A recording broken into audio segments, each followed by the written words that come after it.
Thank you, Dr. Boersma. Now, could you start again with your statement? Yes, thank you.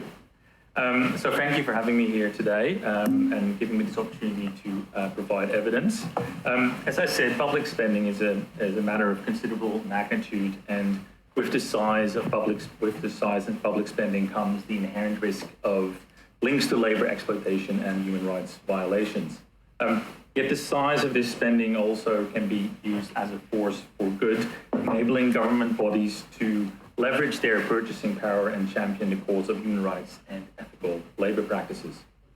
So both the UN Guiding Principles of Business and Human Rights as well as Sustainable Development Goals have laid down a clear mandate for governments around the world to uphold human rights in their procurement processes. The New South Wales government, recognizing the importance of this mandate, has taken commendable steps through the introduction of the New South Wales Modern Slavery Act, and it underscores its commitment to transparency, accountability, and integrity in public spending. While the efforts must be commended, it should also be acknowledged that we live in a fast-changing world, which means that it's imperative to continually adapt and evolve. Learning from the Commonwealth experience, it's clear that the current state of modern slavery reporting and risk assessment leaves a lot to be desired.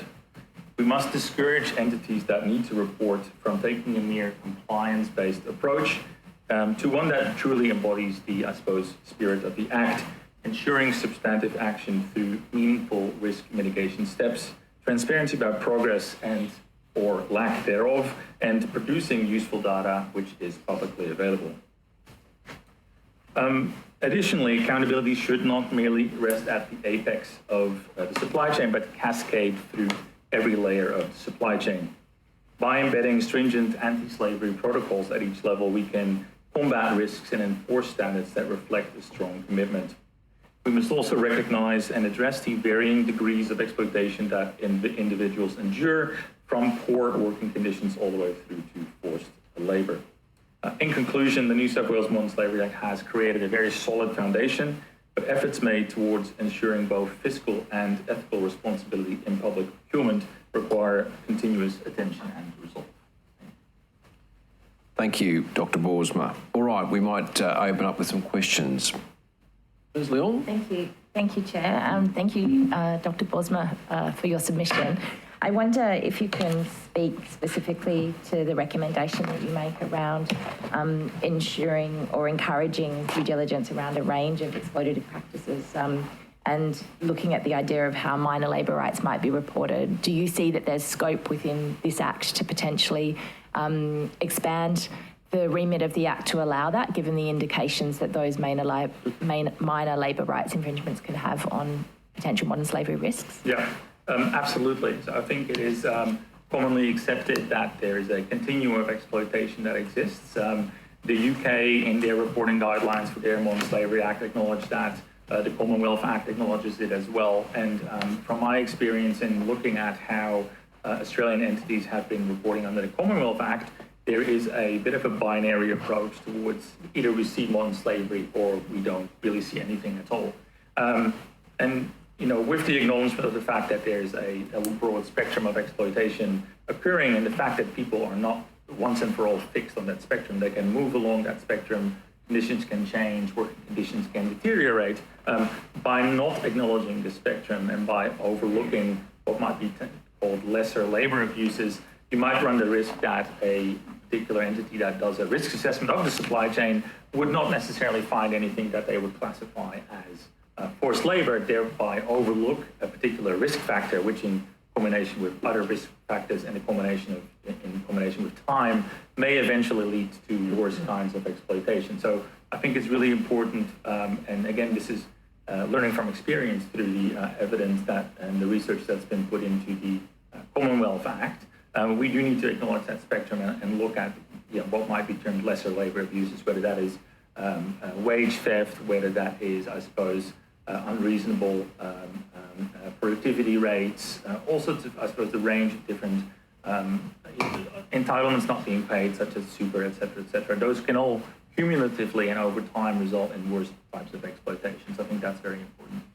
Thank you so much for that response, Dr. Boersma. Another question was, I guess, in relation, given your expertise and research in this area, if you have any thoughts, particularly on the intersection between both housing and homelessness risks and visa and migration risks around the limits that poses, or the potential risks that poses to people not wanting to report instances of modern slavery, or how that interacts. And I guess any thoughts or reflections you have on that, and any guidance you might want to provide now or on notice on where we could look to in terms of good examples or international best practice models for how the New South Wales government might approach the intersections between those elements. Yeah, that's a very good question. I think that this really touches on, I suppose, what we just discussed in terms of potentially conditions deteriorating, the fact that people might experience precarity for a range of different reasons, whether that is homelessness, whether that is through their sort of the fact that they're temporary migrants, through the fact that their visa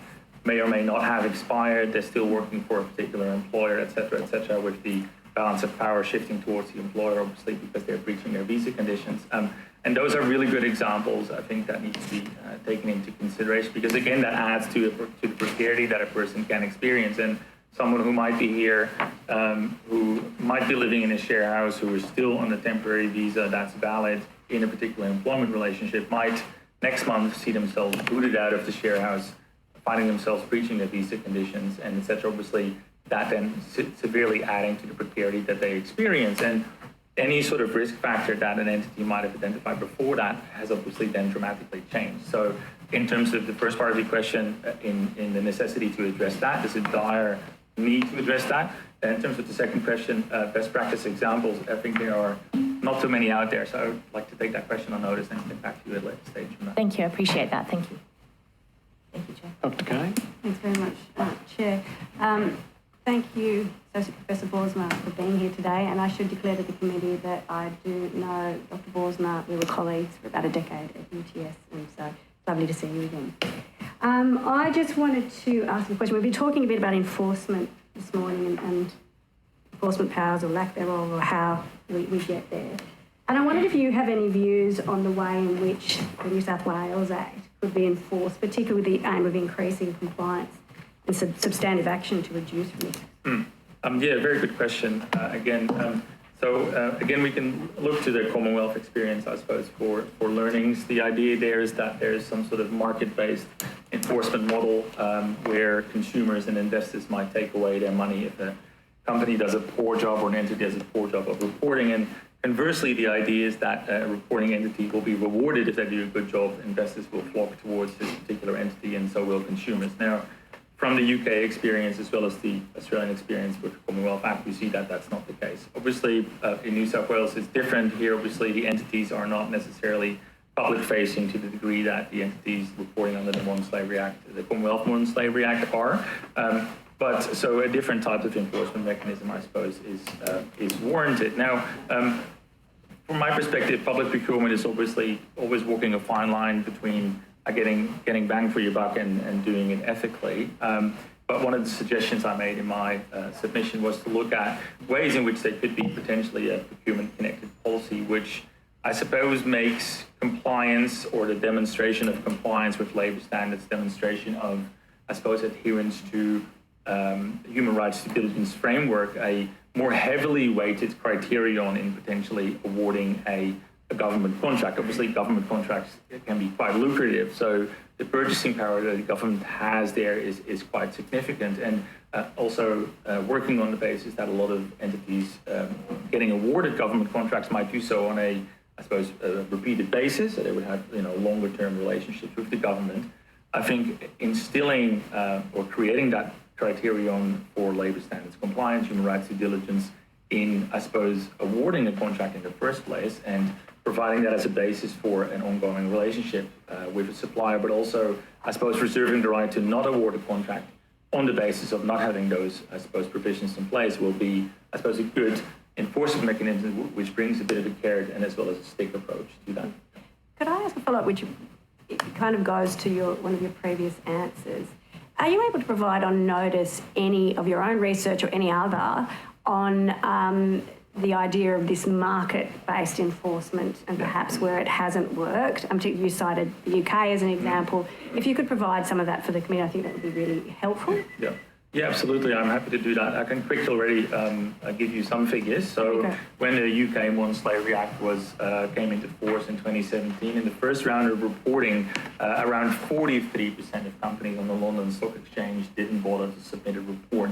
And around half of companies that were in the top 100 suppliers to government also didn't submit a report. So even if the potential repercussion came from government as the, as the contracting party, even in those instances, there wasn't, enough fear amongst those companies of non-complying. And unfortunately, we've seen that trend continue in Australia as well. And a recent research project that I did that ran from 2022 to earlier this year found the same findings, sadly. But I'm happy to provide those. That would be great. Bits of research, absolutely. Thank you.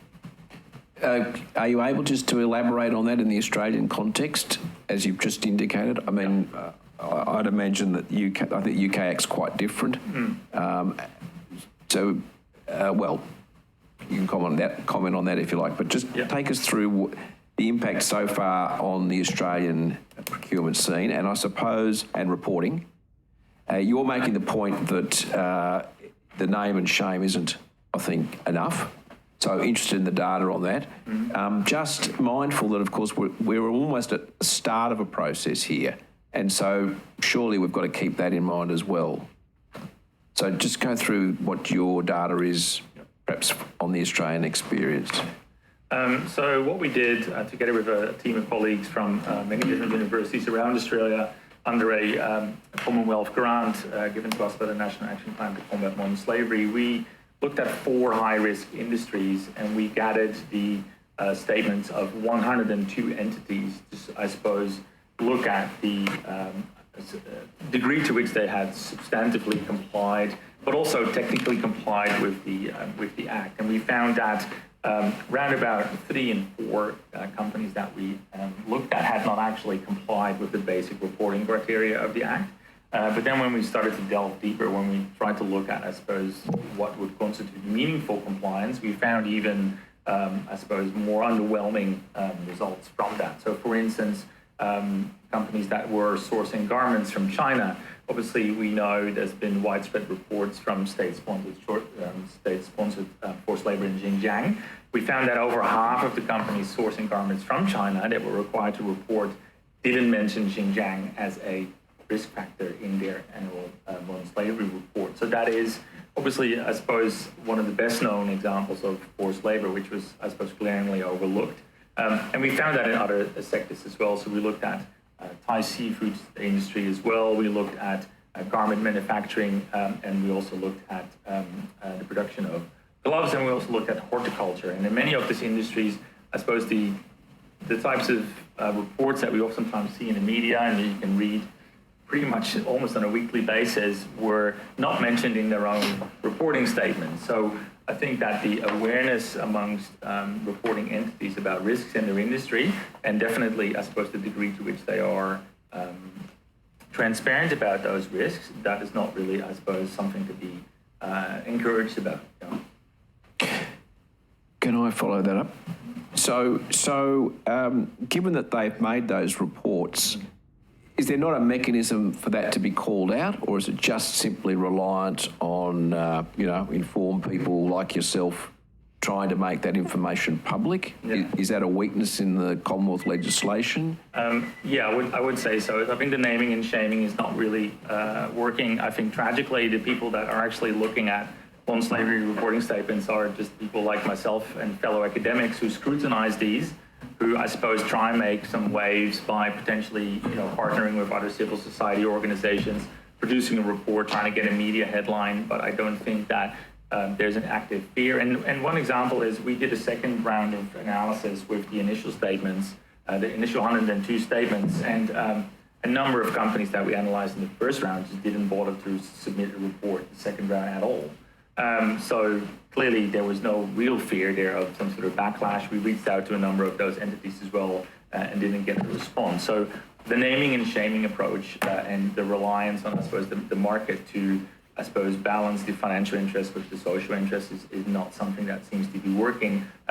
Clearly, the report's been tabled to federal parliament now with the recommendations of Professor Donald Millen have suggested fines. I think I'm partly in favor of that. The problem there is obviously that you might find a shift towards more technical compliance in order to avoid the fine rather than substantive compliance that's actually based on meaningful action. But at least the naming and shaming approach seems, in my opinion, and what research shows, it doesn't seem to be working very well.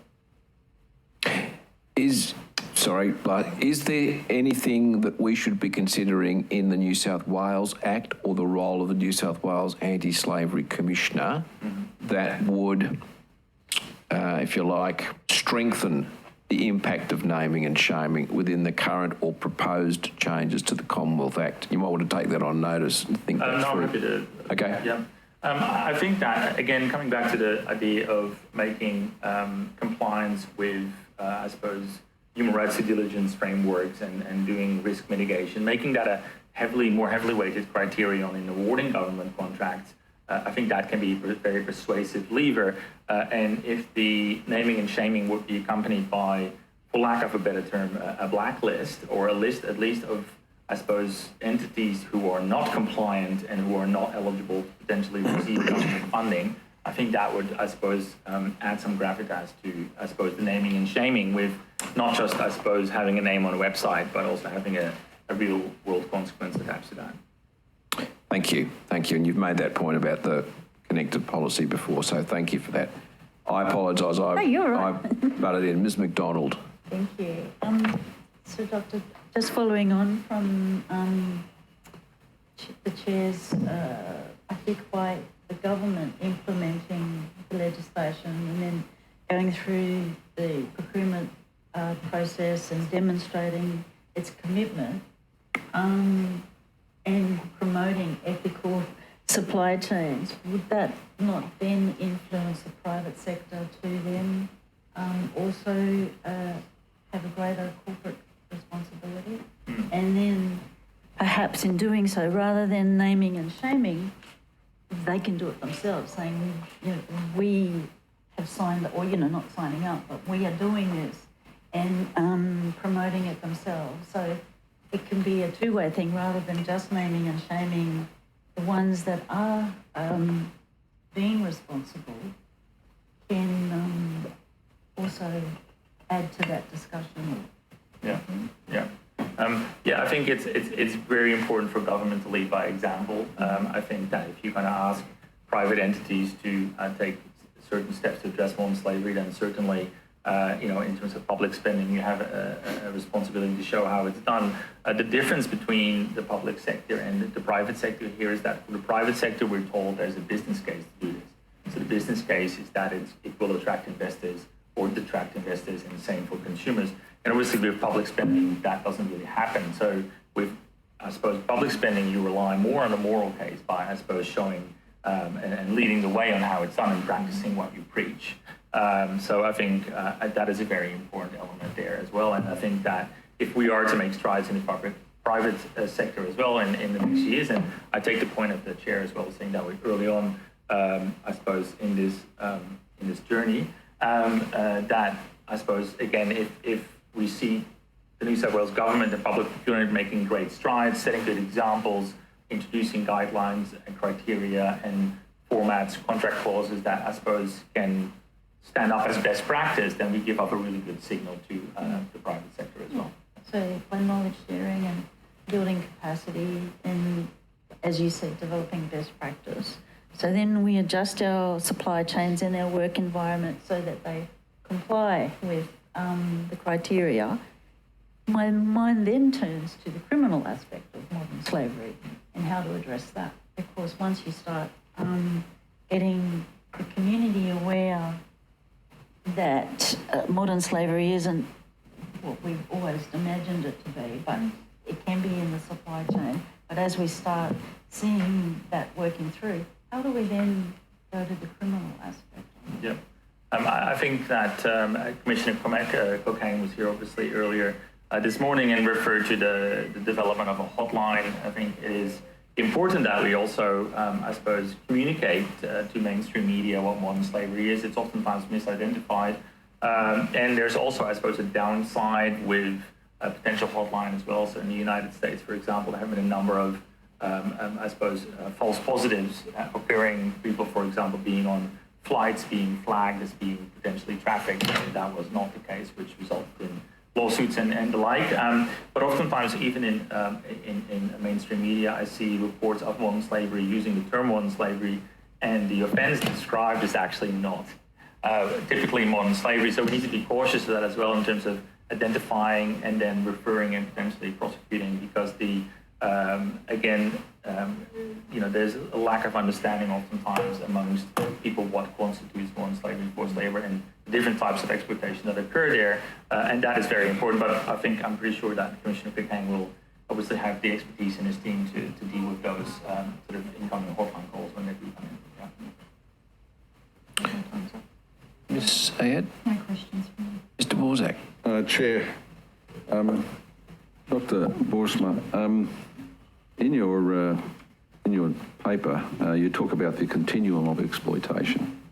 You want to just elucidate around where, say, for example, low wages, long working hours, inadequate health and safety measures moves along that continuum to become slavery? Yeah, I'm happy to.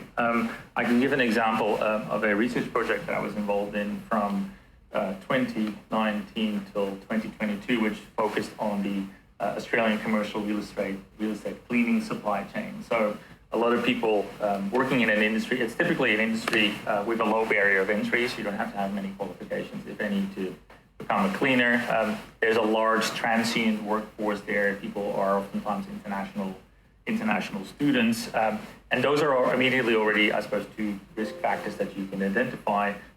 What might then add to that is, for example, what we're currently experiencing, which is the cost of living crisis. So people who are already working in industry with a low barrier of entry, with, I suppose, low wages, with unpredictable hours sometimes, they might then also experience a high cost of living, which might then, for example, lead them to breach the number of hours that they can work a fortnight, which is limited for international students. Now, at that point, they're in breach of their visa conditions, at which stage a nefarious employer might say, well, hold on a minute, I could dock you in, but what we can do is actually you work a few more hours, or I pay a little bit less, or I start to pay you cash in hand, you have to work that side. So the power balance shifts to a degree that, again, a nefarious employer could take advantage from them and almost, I suppose, hold some totalitarian sway over these people because they are so in fear of being referred to immigration and subsequently deported. So that's, I suppose, one example how someone might move along that continuum quite swiftly. Do you think organised representation, where those things are discovered, would play a role? Yes, well, absolutely. So as part of that research project, that is a multi-stakeholder initiative where many different, I suppose, stakeholders from the cleaning industry had come together to address this issue. And a number of different actors are involved. There's the Fair Work Ombudsman, the peak bodies in the cleaning industry, cleaning contractors, building owners, but also the trade union representing cleaners, United Workers Union, and I suppose having a collective of workers, and there's many different ways in which they can form a collective, is very helpful in, I suppose, opposing that power imbalance with an employer, helping them be, I suppose, more across their rights, helping them, I suppose, access potential support channels as well, and dealing with that power imbalance as well. Yes. Yeah. Well, we heard evidence earlier that the Commissioner can obviously, I guess, name and shame, but what other due diligence processes should we have available to us to try to make sure that people that move along that low wage continuum into the slavery area, how we could best address that from a diligence point of view?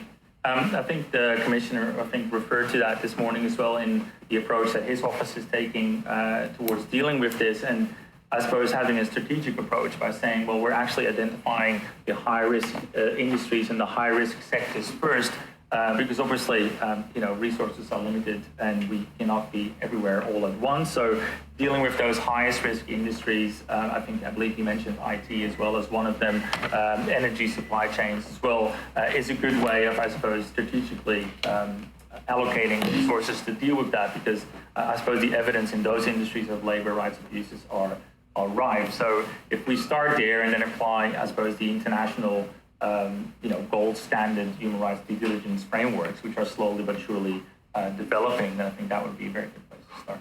Okay, thank you. Thanks, Mr. Boersma. Can I just follow up on that? So you, Dr. Boersma, described a study that you were involved in between 2019 and 2022 where you were able to document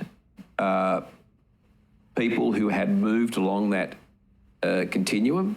Is that correct? Did I understand that correctly? Yeah, so what we did is we, as part of that research project, interviewed stakeholders along that entire supply chain. And again, this is a very problematic supply chain, which has had issues of labor standards, non-compliance for decades, and hence all stakeholders coming together. So as part of that specific project, we didn't directly interview people who were trapped in modern slavery, but we had many, I suppose, worker engagement meetings that we attended and observed, where we found, I suppose, all the classic risk factors that people would experience if they move along the continuum. And we did have at times also reports of people, I suppose, having their ID being confiscated or other unreasonable and illegal demands being made of them. For example, if they would want to move to another building site, they would have to pay contractor to move to a different building site, et cetera, et cetera. So the I suppose, issues that we found, and the whole point of that research project was to find labor standards non-compliance in the supply chain were rife. We didn't find the worst types of non-compliance. That's potentially also because cleaning contractors would voluntarily put forward sites to be audited. So you would, I suppose, have some sort of discretion there, and would not necessarily put forward a site that you would think would be most likely to have high signs of non-compliance. But we found across the entire spectrum, not the worst kinds, but we found all sorts of, I suppose, non-compliance occurring there. And again, in combination, those types of non-compliance can cause worse types of exploitation. So is that published, that information? Yes, I'm also happy to, if you are desperate to read some obscure journal article, I'm happy to forward that to you as well. Well, I would appreciate seeing your research on that, because I think that sounds like a very precise piece of work around describing that continuum, which I think would be useful. Thank you. No problem. Dr. Kane, Thank you very much. Thank you, Dr. Boersma. You talk in your submission about stakeholder engagement, and we hear a lot about stakeholder engagement across government and what we do. Can you describe what you understand to be meaningful stakeholder engagement and what you think would be appropriate in this area? First off, I need to say that I have to commend Commissioner Cocaine's office for the way he's approached this, the way he's, I suppose, put together an advisory council, which includes, evidence or survivor voice, and it's a whole range of different people from different backgrounds providing input there. I think it's pivotal that, I suppose, the parties that are ultimately subjected to any policy or any criterion or any model contract clause or whatever is ultimately also involved in the development of those clauses, because they're ultimately the people that need to comply with that. And from the research in the cleaning industry, it's really important that you, I suppose, have these people on board in an early stage so that you don't, I suppose, you're able to overcome any challenges that they might identify in terms of them not being able to comply with something. Secondly, in addition to that, I think that it's very important to have sustained ongoing stakeholder engagement. So I think that what we've seen what I've seen in the research that I've performed with colleagues in the private sector and on the Commonwealth Act, a lot of the stakeholder engagement is, I suppose, like a one-off type engagement. It's not really sustained engagement, and obviously because, as we've all acknowledged and the chair acknowledged this as well, we are at the start of a journey. We're still finding how this works and how we can make it more efficient, how we make it work better. We need to have continuous engagement with those people who are subjected to all these different requirements as well. So it can't be a one-off sort of set and forget exercise, which will ultimately lead to more technical compliance, but rather ongoing, sustained engagement. Perfect. Can I just follow up on that briefly? Thank you, Dr. Boersma. I wonder if, and happy for you to take this on notice, if you have any thoughts on how the committee might recommend to strengthen the Act to ensure that that level of consultation, the voices of survivors, those with lived experience, are included in the work that is being done, recognising the Commissioner does that work. I think that the challenge becomes how we're not just relying on good collaboration or good relationships and ensuring the Act is going to deliver those things no matter what the state of the departments, the governments, the Commissioner in the future. Yeah. So if you have thoughts around that, that would be appreciated. Yeah, I can offer a brief response, and I'd like to take the rest of the notice. Yeah, I think not all collaboration is created equal. I think a lot of the initiatives that I've seen over time as well, they're trying to address labour abuses or labour exploitation, range from, I think, really diligent multi-stakeholder initiatives where people come together to try and make a change versus, I suppose, endless, talks in hotel rooms somewhere and in lobbies where it's more of a, we want to be seen to perceive to do something rather than actually address it. But I'm happy to take the rest of that question on notice. Thank you, I appreciate it. That would be great. It sounds as though that research study that you did involved multiple stakeholders at all different levels, including people with responsibilities. And it sounds as though during that there might have been must have been some goodwill in the engagement to start with, but perhaps some learning for them. Yeah. No, there was some goodwill. There was also a bit of, force there as well. So in the case of the cleaning supply chain, it was the large institutional building owners, whether that's the super funds or the financial institutions, that were basically afraid of their buildings being cleaned by people who were exploited. And obviously there's nothing that companies fear more than a bad headline.